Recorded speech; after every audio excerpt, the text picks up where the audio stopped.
The Little Sago Boy. The legacy of Mr. Tan Han Pang alias Mr. Marzuki Tanmizi. Living in poverty. In 1930 a boy was born in a poor family, called Little Sago Boy. He lived in a small island village called Selat Panjang in Riau, Sumatra, province of Indonesia. His family was so poor that he has no money to go to school, always barefooted, and never tasted chicken. His broken wooden shack was barely standing, that they have to repair constantly, especially during rainy seasons. His mother begged the school to take him for free tuition and he promised to be a champion in class, and he did. His books and pencil are part of the reward from the school for his height achievements. Hard life created a little man. When he was 13 his father was very sick and stopped working. Smoked opium was the way to ease the pain. His mother not able to work because she had traditional Chinese bind feet and could hardly walk fast or run. His elder brother had mental illness and not able to work or help out in the family. His elder sister sold small desserts on the streets, walking around village whole day barefooted under hot sun. They work very hard to survive, but sometimes still has not enough money to buy food. Took leadership in his family. The 12-year-old Little Sago Boy thought to himself, I'm the only man that could work in the house, I have to help my family. With determination, he asked his parents' permission for him to work at Sago factory and quit his study. The Sago Boy decided to work and said goodbye to all his friends, teachers and principal, who love him very much for his good behavior and responsibility. Never give up on his responsibilities. He went to apply job in the Sago factory. But you are too young, said the boss of the Sago factory. Please, I need a job, my papa is very sick and we have no money to buy food, please help me. I'll work hard for any job and any pay. So out of pity the factory boss give him a suitable job for his little skinny body. Take his job with pride. Little Sago Boy was happy and felt like a big man when he got a job, even it was very hard in a dirty and smelly sago pit of the factory. His new job was being a little human sago cleaning machine. Whole day he was in the sago milky water cleaning and carrying sago waste that made his body smelled very bad. He worked 16 hours a day, more than 8 hours a day his little body was in the sago pit with sago water sometime up to his waist when it rained. But Little Sago Boy was still smiling away with pride to earn some money to feed his family. He actually could have earned the same amount by begging on the street, but his pride wouldn't let him be a beggar. Take pride even in humiliation. Every day when he walked home across the village, people would stay away from him because he smelled like pig which feed on sago waste. Some people even called him Little Sago Pig. But B never felt small because he always focused on taking pride to become the little provider to his poor family. Be persistent and honest. When the family ran out of money, he would work extra hours. If that didn't solve the problem, he would wait and wait for the right time to approach the cashier when he was not busy to borrow few pennies. Sometime he got nothing after hours of waiting. He always paid back, even he has to work extra long hours, because he knew honesty and keeping promises is good thing. Never complain on the condition that he already accepted. Long hours in the water stepping on very hard sago trunks made his feet felt numb and could hardly felt any cuts or injuries. Many times he has to use needle and thread to stitch his torn skin on his feet. It had to be done immediately after he got out from water when the skin's still soft and numb, so he won't feel the pain. He never cry for self-pity, he just smile and whistled away while stitching his feet. He never felt any better than being the little man supporting his poor family. Sometime he noticed that some adult in tears watching his painful action. He cried for others. Sometime he cried quietly inside when he saw his sister cried when she couldn't finish selling all the dessert on the streets and it was already bedtime. She would beg anyone on the street to buy, or she would sleep outside the house because afraid to come inside to face her poor mother. Responsibility took control over his temptation. One day when he heard people were talking about how good the chicken tastes, he was curious. He never tasted chicken in his entire life. But he could never had enough money to buy. So he waited until nobody was around at the street hawker. He asked, "Sir, could you sell me the cheapest part of the chicken? I just want to know how it tastes like." The man said, "How much money do you have?" He showed his money quietly so nobody will look, and he got the most delicious chicken feed in his life. That was the happiness he always remember. Self-prepared for his future. Hard for him to spend time with his very sick opium-smoking father, because most of the time he was in the factory working. But when he got a chance he would sit on the floor near his opium bed, waiting for him to get sober to teach him some mathematics with the Chinese abacus, because he knew one day he need to count big numbers. He has to learn with extremely focus, because his father would not repeat anything, or spend too long teaching him, due to his illness. With his desire to learn, and his good learning ability, he master it in no time. His desires to face harder journey ahead. He patiently waited to grow older and stronger, so he can get better pay, by taking a heavier job as coolie. He knew that was the only way to earn enough money to support his family, at the same time, save some to capitalize his dream as merchant. A few years had passed, he grew taller and stronger. At 15 is time for him to go to a further sago plantation by the forest. It would paid better, but it was a long journey from home. He and few other workers has to take sampan across sea and river for 10 long hours journey. They took turns in rowing. He would be home only on long holiday or every few months' time. Took struggle to achieve his dreams. The work was hard for a 15-year-old boy to carry 50 to 100 kilograms from warehouse to the ship 6 days a week. But it was his desire to take pride to provide his family and to change his life that kept him going stronger. As coolie carrying heavy sago sacks in row, it was difficult to stop halfway if he got injured, because other workers were pushing from behind, trying to do their job fast. Sometime he got injured, senior worker also acted as therapist to help him recovered.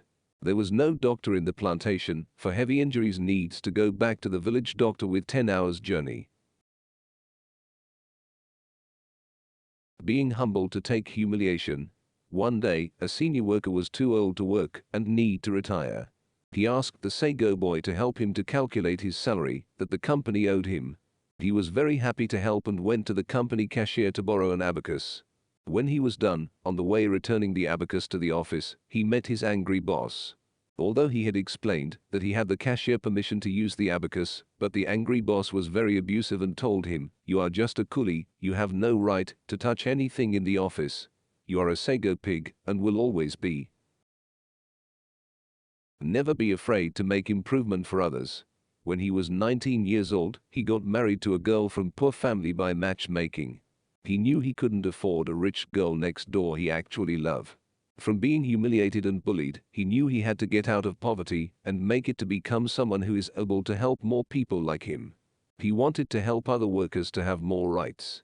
He took charge of a workers' rights proposal to local government and successfully changed the local labor law on working hour for workers from 16 hours to 12 hours. Instantly local labor union was born under his leadership. Never be afraid of changes. Few years later, the plantation closed down and he had to go home. He was moving around searching for business opportunity while other workers was looking for jobs. Finally he decided to become a sailor. Although he had to endure seasick, he always believed in no pain no gain. He got some small capital offered by his old primary school principal, who saw his struggle and good business sense. At first he didn't want to take it, but finally they agreed as a loan that he would pay back with interest. At 19 years old he was working as a sailor and trading small time from Singapore to Sumatra using all his saving and loans. And he managed to pay back the loan to his very kind old school principal. Last journey to pay off his debts. His dream begun to turn into reality and got better each day. After saving enough money to open a small shop, he decided to quit sailing. He asked the ship owner for his one last trip to Singapore, promised to pay the trip by working in the ship. He went back to all his suppliers in Singapore to thank them for their support and pay off all his debts. He told them he won't be back to see them anymore. All the supplier was surprised over his honesty.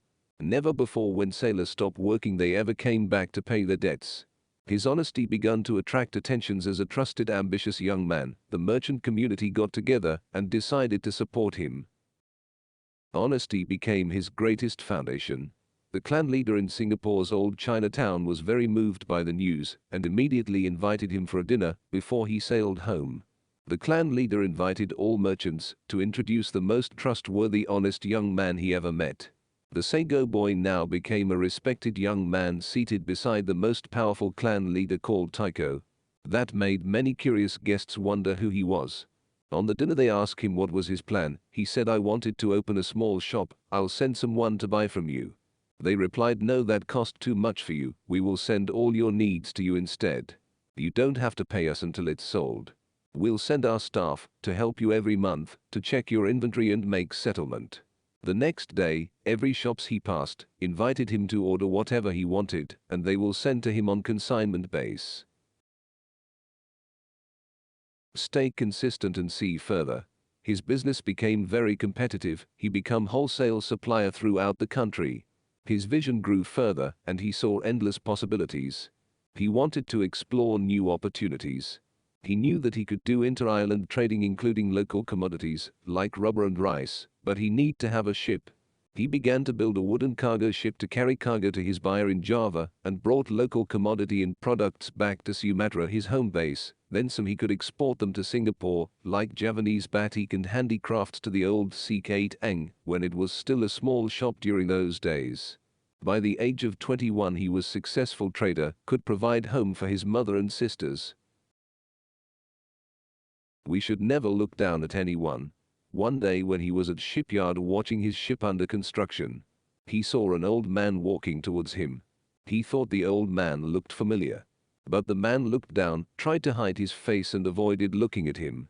Suddenly he realized the man was his old boss from Sogo plantation who abused him when he was a poor young Sogo coolie returning the abacus to his office. He became a broken man after lost everything on his bankrupt Sogo business.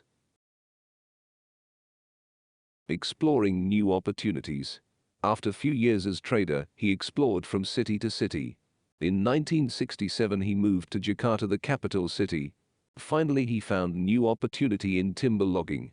He studied how the American multinational and Japanese had failed. He took a deeper look into the operational problems. He thought he knew how to fix it when no one was interested in the difficult operation that even foreign corporation from two countries had failed. He took the risk and started his logging business in 1969 when he was 39 years old. It was a small operation with used equipments. His only customer was Sumitomo Corporation from Japan. He sold his log at $6 per meter cubic. Profit was very thin. This was the kind of business that no one would be interested. Very often he had to sleep in the forest with very minimum facility and only could see his family in Jakarta every few months. But he took the chance and struggled on, tried to save cost to keep his business running. He could stay months in the forest camp by the river, facing danger from snakes and tigers. During that time there wasn't any good hotel in town. The Japanese buyer could stay in his home for weeks or months. Don't underestimate blessing. One day he was in Hong Kong meeting one of his old retired primary school teacher. The teacher asked him about his business. He told him it was in timber export to Japan. The old teacher was curious about the type of wood he exported and asked him to send some samples. Not long later, after the teacher received the wood samples, he realized that the Taiwanese company was buying the same timber from his Japanese customer Sumitomo with much higher price of $34 per meter cubic. With so much different of price, he was not sure the Taiwanese were buying the same type of wood from him through the Japanese. To be sure, he tried to sell one trial shipment to Taiwan. The trial shipment was with contract price of $7, just $1 higher than the Japanese whom he thought was taken advantage of him.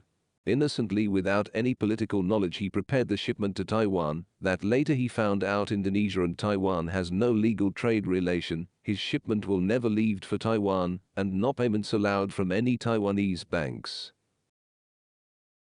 Be persistent and persuasive. He didn't realize that Indonesia had no legal trade agreement with Taiwanese government. His problem became worst nightmare when his log was ready for shipment, but legally was not possible to ship to Taiwan. He didn't give up and kept looking for solution. Finally he found a friend could connect him to Mr. Adam Malik, the Minister of Foreign Affairs. He convinced him the importance of not letting the Japanese monopolize our natural resources and took advantage of the market. He was successful. The minister made an urgent trade meeting with the parliaments at 9 p.m. and made some trade laws changes. The new law allowed Indonesia to trade with Taiwan under conditions that if the letter of credit payments must not issued from Taiwan. First trial shipment with letter of credit came from Hong Kong and shipment finally reached Taiwan. The Taiwanese largest plywood manufacturer in Kaohsiung City was so pleased that they decided not to pay him $7 base on contract price, but they paid extra $20 instead to his offshore account. That became a historical moment as the beginning of the first trade between Taiwan and Indonesia. He was so pleased with the kindness of the Taiwanese government, he donated a unique exotic animal called tapir to Taiwanese zoo with approval of Indonesian government. His hard work paid off. He became first person he received International Trade Award from the government of Indonesia for his effort to break through new international market. The timber business in Indonesia started to grow, many new timber taipan was created. He employed all the good people he knew during his days of struggle in Sogo plantation. The cashier that let him use the abacus became his trusted accountant. In 1969 the poor little Sago boy became the pioneer of timber export business and many other investors began to jump in. His forestry concession covered from central to north Sumatra. A few hundred kilometers of road was built for his logging transportation routes. Today is known as the Trans-Sumatra Highway. Hundreds of schools and villages was built along the highway too. Indonesia later became the world's largest center of wood industries when timber export was banned. The economy was flourishing on wood-based industries until 1998 economic crisis when Indonesian timber started to export again, creating competitor from China, killing Indonesian-owned industries for not able to export to China or even competing with China on global market. In addition, it also provides opportunity for illegal logging to smuggle with false documents that cannot be controlled without a timber association, thus depleting wood reserves in forestry throughout Indonesia in a short time. This was due to an inexperienced new government with some wrong trade policies. Poverty is not a curse, but it's a challenge. Life is a learning journey, learn from others to improve ourselves. Never hate people who are richer than us, even if we have nothing. Because in future, we too want to be successful and rich to help others. Humiliation is the strongest driving force, pushing us toward greater success. We owed our success to those who humiliated us. Be humble and grateful to God for what we are given, because only God knows our future. Integrity is our best foundation. My success in business was because of my integrity. But my success in life is because of my children's integrity. You may do what you like in life, but just remember to be honest. I'm happy and proud of my family today in my old age. It's not because how wealthy my children today, but because I never heard my children had ever cheated anyone and still maintaining good family's reputation. In business we had been cheated many times, that's just the facts of life. But we do not have to become one of them who cheated us. We should live with honesty and integrity at any condition and situation.